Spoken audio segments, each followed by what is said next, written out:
So what are your views about this wonder drug and the eye complications? The patients come to our OPD each day asking about these. Are it true? Are they right? So in my practice, क्योंकि media, social media और literature में भी थोड़ा बहुत evidence है ये particular complication का, जिसको मीडिया में ब्लाइंडनेस का नाम दे दिया जाता है, तो बहुत स्केरी लगता है. तो एज अ प्रैक्टिस रूल, जैसे हमारे डायबिटीज़ के पेशेंट्स हैं, उनका हम रेटिना तो स्क्रीन करते ही हैं, और आजकल आपके और आपकी टीम के साथ हम साथ में ऑप्टिक नर्व के बारे में भी क्वेश्चन करते हैं. नमस्कार, greetings for a pleasant day and good health to all of you.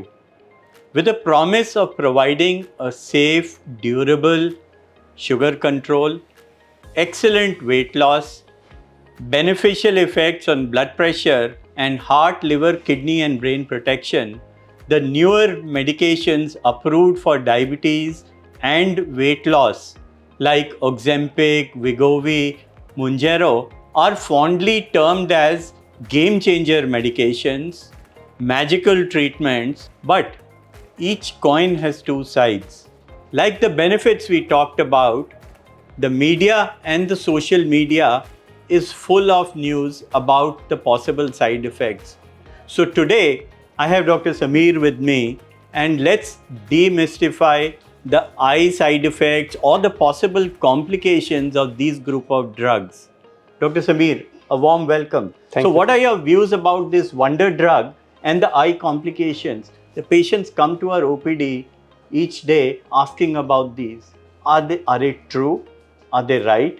Any new drug that comes in is initially there's a lot of hype around it. Gradually, the story gets mellowed down with some amount of side effects. The actual picture is somewhere in between. We have to understand the pros and cons of it, and same with these drugs. जो GLP-1 agonist है, the actual story जो है वो इस दोनों के बीच में है. थोड़े साइड इफेक्ट्स होते हैं, आई के साइड इफेक्ट्स होते हैं, which we have to understand.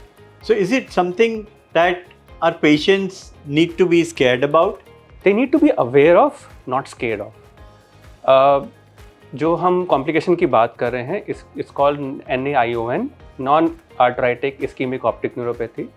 नाम कॉम्प्लिकेटेड होगा, शॉर्ट के लिए हम नायॉन कह देते हैं उनको, और इससे सीवियर और परमानेंट विजन लॉस हो सकता है. But since it is rare, so इसीलिए बहुत ज़्यादा चिंता करने की ज़रूरत नहीं है. So see, in my practice, जैसे हम डायबिटीज़ भी ट्रीट करते हैं, नॉन डायबिटिक्स में वेट लॉस की सर्विसेज भी प्रोवाइड करते हैं. सो इन माय प्रैक्टिस, क्योंकि मीडिया, सोशल मीडिया और लिटरेचर में भी थोड़ा बहुत एविडेंस है ये पर्टिकुलर कॉम्प्लिकेशन का, जिसको मीडिया में ब्लाइंडनेस का नाम दे दिया जाता है, तो बहुत स्केरी लगता है. तो एज अ प्रैक्टिस रूल, जैसे हमारे डायबिटीज़ के पेशेंट्स हैं, उनका हम रेटिना तो स्क्रीन करते ही हैं, और आजकल आपके और आपकी टीम के साथ हम साथ में ऑप्टिक नर्व के बारे में भी क्वेश्चन करते हैं, जो कि डिस्क एट रिस्क, स्पेशली वो ओबीज पेशेंट्स जिनको डायबिटीज़ नहीं है, उनमें मेरी पर्सनल प्रैक्टिस, दो रिकमेंडेशन नहीं है कि हमें सबका कराना है, बट ये फियर को एले करने के लिए क्या सही है कि हर पेशेंट जिनको ये मेडिसिन दी जाए, उनकी आई स्क्रीनिंग, रेटिना स्क्रीनिंग अगर डायबिटीज़ हो, और ऑप्टिक नर्व की तरफ देखा जाए for describing the disc at risk.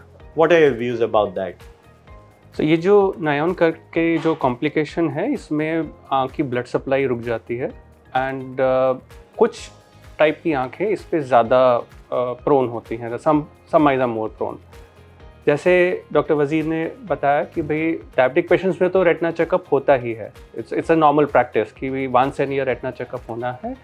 But non diabetic patients who are using this drug for weight loss, वहाँ पे it is still not a normal practice, but we are gradually making it a practice to evaluate the eye also before starting the drug, so that any patient who is at a higher risk, higher than normal risk, can be excluded from using the drug.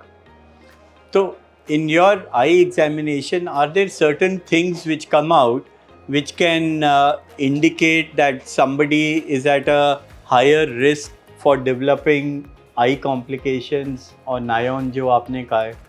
कुछ ऐसी characteristic होती है उसमें? हाँ, तो जो optic nerve होती है तो वो ब्रेन से होके आँख के अंदर एंटर करती है। जहाँ पे वो एंटर करती है वो एरिया अगर आपका छोटा है तो सब कुछ आपकी ब्लड सप्लाई भी तेरे कंजेस्टेड सी हो जाती है।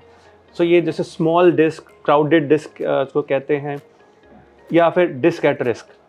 सो ऐसी डिस्क में ऐसा अगर हम देखें तो एक फोर वार्निंग मिल जाती है कि भाई हाँ, ये प्रॉब्लम ज़्यादा होने के चांसेस हैं, और फिर हम अपने थोड़ा रिस्क प्रोफाइल को वेरी कर सकते हैं। एक्सीलेंट। तो आई थिंक जो मैसेज हम आज देना चाह रहे हैं कि डायबिटिक पेशेंट को तो आई टेस्ट कराना ही है, and if you are really worried about this complication, क्योंकि आपने मीडिया या सोशल मीडिया में पढ़ा या किसी से सुना, तो डेफिनेटली अपने हेल्थ केयर गिवर से ये क्वेश्चन रेज करें। और अगर वो बोलें कि आई एग्जामिनेशन करना है, जैसे आपने बोला disc at risk, crowded disc, CD ratio जो होता है, ये सब करके at least allay the anxiety of this possible complications. So as a final summary to our recommendation, आप क्या बोलेंगे? फाइनल समरी यही है कि हाँ, इनिशियल रिपोर्ट्स में थोड़ा सा इस प्रॉब्लम का इंक्रीज रिस्क देखा गया है, लेकिन ये प्रॉब्लम वैसे भी रेयर होती है, और अगर हम इंक्रीज रिस्क को भी देखें इट इज़ स्टिल रेयर। उस इंक्रीज रिस्क को हम थोड़ा सा कंट्रोल कर सकते हैं बाय एक्सक्लूडिंग पेशेंट्स जिनका रिस्क ज़्यादा है। कैसे पता चलेगा? एक सिंपल आई टेस्ट से, कोई कॉम्प्लिकेटेड आई टेस्ट नहीं होता। तो सारे पेशेंट्स में जो भी ये ड्रग्स यूज़ कर रहे हैं, एक सिंपल आई टेस्ट करवा लीजिए, और अगर आपका रिस्क ज़्यादा है तो अपने डॉक्टर से डिस्कस करिए।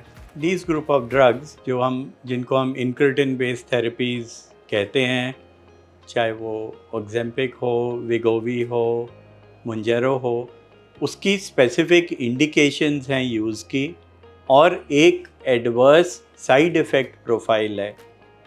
Never take these medications on your own because of some media or social media promotion of a particular drug.